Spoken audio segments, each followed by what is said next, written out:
Hello everybody and welcome back to another YouTube video. Today we're going to be replacing my clutch in my car. So I was on the forums on Facebook and also on MitsubishiForums.com.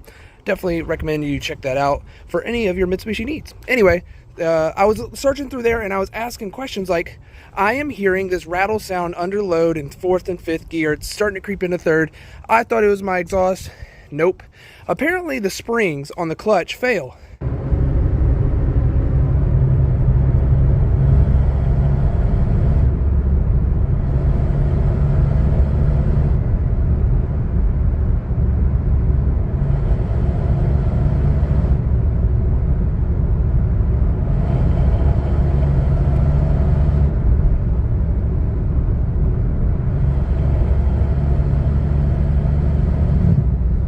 The clutch itself is still good. It still holds power at all gears, all power ranges, everything like that. It's the springs themselves that fail, and that sucks because at 102,000 miles I was thinking, oh, my clutch will last forever. But unfortunately, Mitsubishi cheaped out on something, and that something was the springs in the clutch. So we're going to fix that today. So the first thing you're going to want to do is get your car onto jack stands and take off the front wheel. But before you take off the front wheel, you're going to need a 32mm socket to take and loosen your wheel nut. The wheel nut is divoted, as you can see here, but you can take a flathead screwdriver and easily push that up without destroying the threads, and then you can loosen it. And then when you put it back, you're just going to want to, divot that back in. Off these 3 10mm bolts to take off the intake. You're also going to want to loosen this and take this hose off.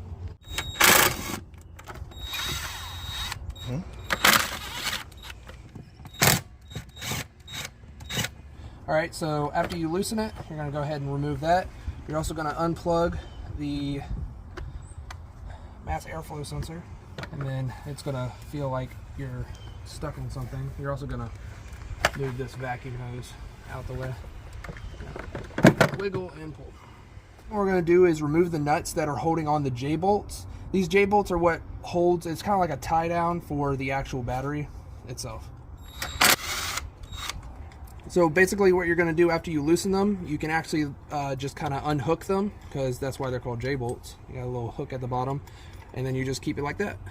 To take the battery terminals off, you're going to go ahead and use a 12mm socket. 10mm on the negative.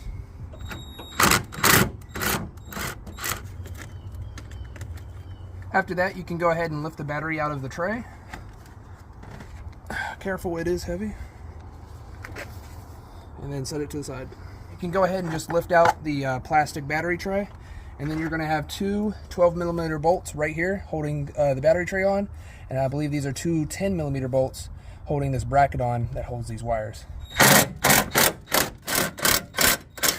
There's another 12mm bolt that holds this down there, but in order to get that, you're going to want to remove a 10mm bolt from here so you can actually get this mini fuse box out, and then you'll be able to reset 12. Alright, after you get that out the way, that little mini fuse box, you can take a 10-inch or a 6-inch or however long you want to have and get it out. It's a 12mm bolt. Alright, you're also going to need to remove a little push clip there and a push clip right there that's holding in some wires. Alright, to take off these shifter cables, you're going to go ahead and pry them off with two either pry bars or flatheads. Oh, something broke. Oh, no it didn't. Okay. Alright, so for these shifter cables, to take them out, there's 3 bolts. One is underneath of the shifter cable right here. What you're going to want to do is take a 12mm wrench, get it on there. It was pretty easy. I just went boink and it worked. So it's at a pretty weird angle, but you should be able to get it out. The other 2 are accessible by a drill or something. So one's right there and the other one's on the other side. Once you get those 3 out, you can move the shifter cables off the transmission. Alright, so when you're doing the bolts for this mount, you're going to go ahead, loosen the bolt in the back. You're not going to be able to get it out because it's going to hit the top of the You're gonna hit the top of the shifter cable right here. Then you're gonna unscrew and take out the two bolts right here. You'll be able to lift it up enough to actually unscrew the bolt back there. You're also going to want to unclip this wire from the mount hole right here. So you're just going to push in on those two and then pull out.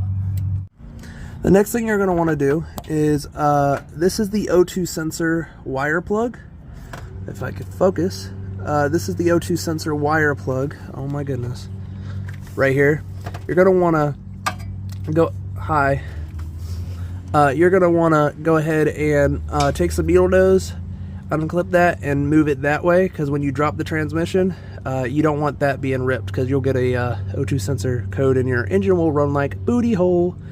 Alright, also from underneath, you're going to see, this is where the axle is, so for reference, and then you're going to see right here, if my phone would focus, there's another clip holding this on. So after you get this one off, follow the wire. It's another one mounted to the transmission. If, again, then my phone would focus. There we go.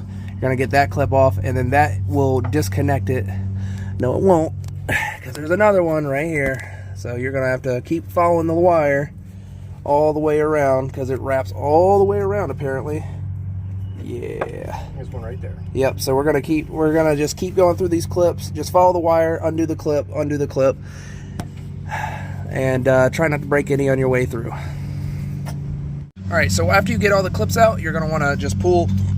You're gonna want to pull this through. You're gonna want to take the cord, bring it around the transmission, and bring it up to the front, because you don't want to get this broken. So this is your O2 sensor plug, so keep this safe. Another thing you're going to want to do, this is the ground cable for the battery terminal. It also goes down to the transmission. It has a 12mm bolt holding it on, right? It's so hard to see. Hold on. It's still hard to see. This is great. It's technology, am I right? There's also one right there. You can see it at the tip of my finger. So both of these are 12, so you can go ahead and remove them. And then you can pull the actual cord out. Also, now since we've taken out the negative terminal cable, you can also go ahead and set this in some Coke or something, because I do have a lot of corrosion starting to build up on the actual terminal itself. So if you're corroded, then this will give you an opportunity to clean. Next thing you want to do is get the clutch cable out. Unfortunately, I didn't get this on video, but this is the clutch cable right here. The bracket is right there. It bolts right here with two 12mm. When it's on there, you have a carter pin. This carter pin is flared out. Just bend it in, pull it out. It doesn't look like it has that much damage, so you don't really need to replace it, because if you want to replace it, I bet Mitsubishi is going to charge like $15 for this. So, but yep, it goes right there, right here, and yep. Once you unmount it from here, it'll just slide off. Next thing we're going to want to do is, like you see here, I am draining the transmission. I know, I just did a drain and fill on this thing. The freaking fluid was so clean. But, you know, when sometimes you just got to do what you got to do. After that, we're going to go ahead and start taking the CV axles out. I'm going to show you all how to do that with a pry bar. Now, since I'm doing all this stuff at once, I'm going to be doing coilovers, clutch, and motor mounts. These are going to be 3 separate episodes, but I'm still going to go over all this stuff in the coilover video when it comes to the suspension. But for this, usually you would loosen this, take your tie rod off, and then loosen the knuckle. But instead of doing that, I am actually going to loosen the actual strut itself, because I'm going to have to replace the strut anyway. So yeah, so I'm going to show you all that process. But if you are just doing the clutch itself, just loosen the knuckles, so then you have a little bit of leverage to, one, take this axle nut off and then pull the axle out. So for the tie rod, you're actually going to use a 17mm bolt. So let's go ahead and get this out. There we go. All right, and for this top part, we're going to go ahead. This is a 11/16, not metric. It's imperial or whatever. So 11/16, 11/16 down here as well, and then we're going to pull this down. We're also going to loosen this is a 32, so we're going to loosen that all the way, and then we're going to be able to pull the axle out from here, and then I'm going to show you how to get it from the transmission side. All right, so once you get these out, you're going to want to pull the speed sensor out of the strut as well. So all it is, you just pull it out. It's just a little rubber thing. It goes into there. So I'm going to pull forward on the knuckle now, since we've removed this and this. And actually, before you do that, you're going to want to remove this axle nut. So we're going to go ahead and get that done. All right, guys, now since we have that loose, we're going to go to the inside of the transmission side. It's done draining, and I'm going to show you how to pop that out. So once we pop that side out, we'll be able to pull the actual axle out. All right, guys, so what we're going to do, take a pry bar, and we're going to go ahead and set it right on this lip right here, right? And then we're going to either pry, or I'm actually going to hammer it a little bit to pop the axle out. And once the axle's popped out, you may get a little bit of fluid coming out, so just be warned of that. And yeah, then we'll be able to pull the axle. All right, guys, so a lot has happened. The axle was out. I pried and I popped it out, and then I realized, oh crap, I'm gonna need to I'm gonna need to take the caliper off in order to actually get the knuckle in a position where I can have enough room to pull the axle out. So I took that off, and then I also took the nut off right here for the bracket on the brake line, so that I can move the brakes out the way.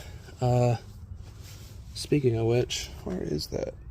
So yeah, after I did that, then it allowed me to pull it out, and here we are. So now I have a bolt in here just to kind of hold it all in place, and then we're going to move to the other side. Alright guys, so after you take that passenger side out, it's just the same as the driver. You just pop it out, and then you do the same things with the brake caliper and the strut. You're going to want to remove the starter. So the starter is 3 10mm bolts to get rid of this shield, and then I'll show you what that looks like after. Alright guys, so starter is out. It was 2 12mm bolts, one on either side, and then you just pull that out. I'm just going to leave it dangling. Seems like it's pretty secure. Next is going to be removing this dog bone mount for the bottom of the transmission. It's going to be 2 18mm bolts, and or no, 3. So one there, one here, and one there, and then this comes out. Alright guys, so make sure that before you take that T-bone out, that you're going to be supporting the engine. So I have a jack right here holding up by the oil pan. You also, after you take the CV axle and the starter out, you are going to have to take 3 bolts out, 12mm, 12mm, and a 12mm above, which that's going to be dumb. So, and then you're going to have to take the shield off. For bell housing bolts, we got this one that goes through. We're going to have to remove that one for a bell housing bolt down here, and then also one more. It's going to be, right here. So that's the bottom bell housing bolts, and then we can move to the top and start removing those.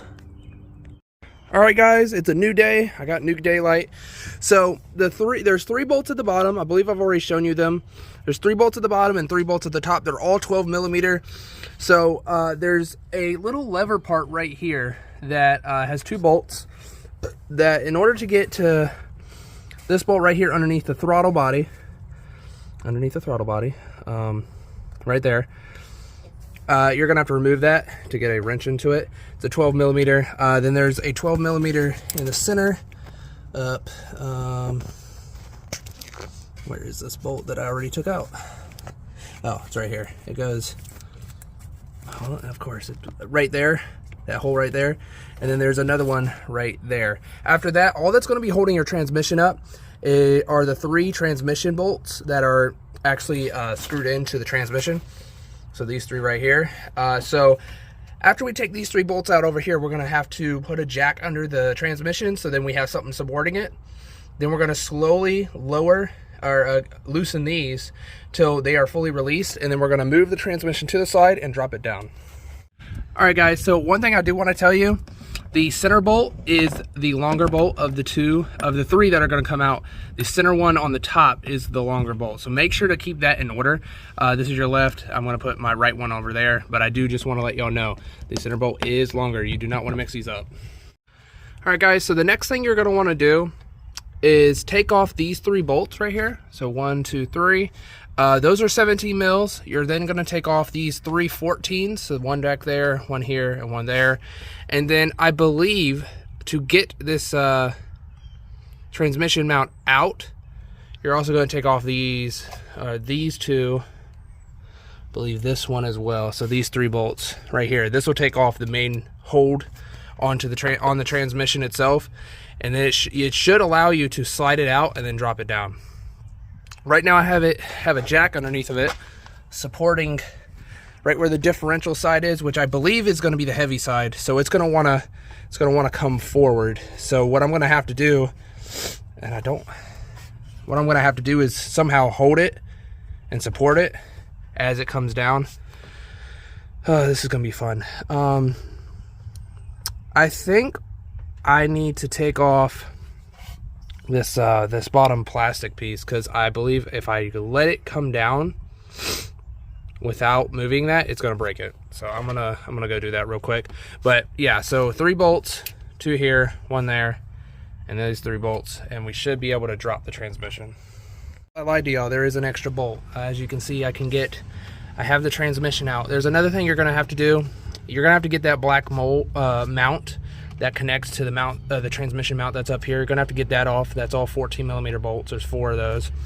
There's a bolt above where the starter was, way up in here in this area. You'll see it once you take the starter off. I had to unclip the starter wires, undo that, and then I was easily able to take off the transmission and bring it down with a jack. Now we are at the flywheel and clutch. You're gonna need not a special tool for these, an 8mm. My dad told me that, and he was right. So 8mm for all of these on the clutch, and then the pressure plate and clutch assembly will come off. Make sure that the 8mm you have is a 6-point socket, otherwise it'll slip and it won't grab. All right, guys, and then after you're done, go ahead and get it off. And this is what a clutch with 100,000 miles looks like, where you're 80 to 90% highway. Looks absolutely flawless, to be honest. And the noise that I'm hearing are these springs.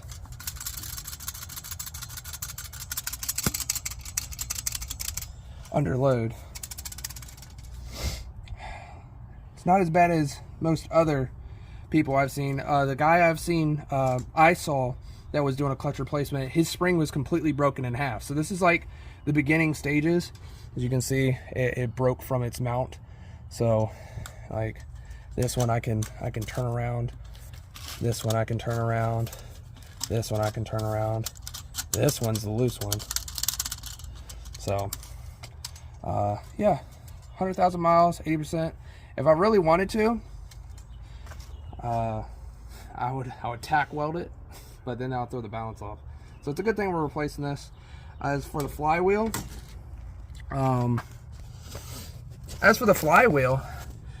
it looks great. We don't have any blue spots. Hold on, let me get the flashlight on here. We don't have any blue spots, any crazy ridges, or anything major going on with it. I feel it. Oh, that is so smooth. So if you can't feel any major grooves, or actually any grooves at all, you really don't want to feel anything, any grooves on the flywheel itself, then you're going to be able to sand this and be able to reuse it without getting it resurfaced. Now, if you have crazy grooves, blue spots, hot spots, as a lot of people like to call them, because that's what it causes the discoloration on the flywheel is hot spots. Then you're going to want to get this taken out and resurfaced. But in my case, because I do mostly highway, not a lot of city, you're going to see my flywheel is in pretty good condition. So I'm going to get some 400 and 600 grit sandpaper, go ahead and just go around it, and go ahead and put the new pressure plate and clutch on. Alright, so the clutch we have is a clutch from Luke Clutches. It is Rep set Luke. I don't think there's a part number on here, not that I can see, but I got off Rock Auto. Full kit, so basically pressure plate, clutch, throwout bearing, and clutch alignment tool with a little bit of grease for the throwout bearing, all for $210, which wasn't bad. And Luke is a reputable brand. Then we also got from Rock Auto transmission mount, because the transmission mount that I took off is absolutely ripped and torn. I'm going to show y'all how to dry sand the flywheel. I got 1,000 grit sandpaper right there, and then we're going to go to installing that. What I'm going to do is I'm going to go this way first, all the way around, and then I'm going to go this way. So basically give it a little bit of a crosshair pattern, get the glaze off of it, and then we're going to go ahead and mount our new clutch onto it. What you're going to want to do when you get your new clutch out, that's your clutch, this is your pressure plate. You're going to take some brake clean and you're going to spray it on there, and then you're going to wipe it off with like a paper towel or something, and then you're ready to install it. Alright guys, so basically I used the clutch alignment tool to get the clutch aligned inside of the pressure plate. I hand tightened all of the bolts, and then in a star pattern you're going to want to get these to 25 to 30 foot-pounds, or 1 to 2 ugga-duggas depending on what you're using.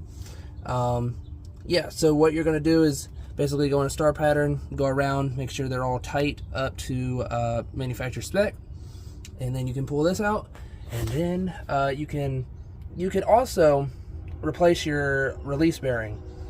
Here's the thing: the aftermarket release bearing I have does not fit this correctly or well.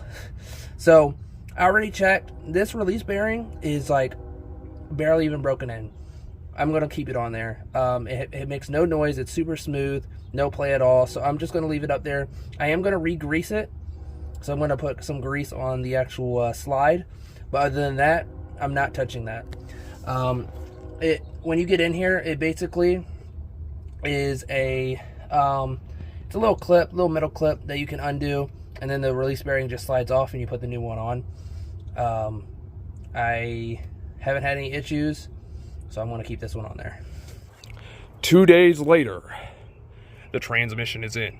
So after you, so if you check your flywheel, everything's good with that, and you scuff it up, or you get it resurfaced and you remount it, then you put your clutch on, you get those all torqued in, touched up, that's all good.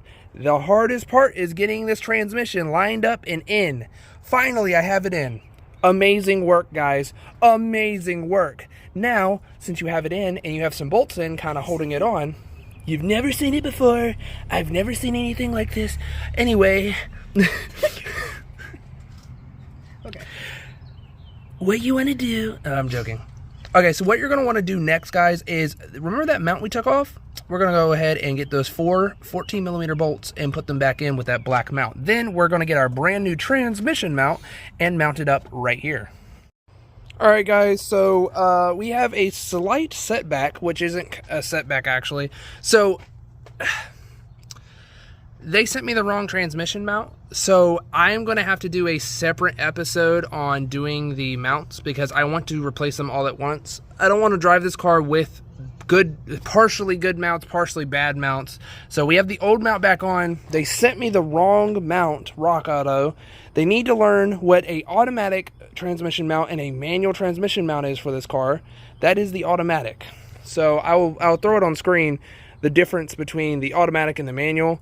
Instead of having the 3, it has a different set of 3. So I don't know, but the old one's back on. The transmission's on. I'm bolting it back up. Guys, this has been a adventure.